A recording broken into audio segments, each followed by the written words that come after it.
ભાવનગર શહેરના બોતરાવ વિસ્તારમાં કુમુદવાડીમાં એક બિલ્ડિંગ જર્જરિત હાલતમાં જોવા મળી હતી, જ્યાં વરસાદના પાણીના કારણે ગાબડાં પડવાનું ચાલુ થઈ ગયું હતું.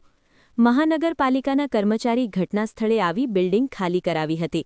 દુકાનો પણ ખાલી કરવામાં આવી હતી. મહાનગરપાલિકા દ્વારા સતર્કતા દાખવી તાત્કાલિક ધોરણે દુકાને ખાલી કરાવતા અકસ્માતની સંભાવના ઘટી ગઈ છે.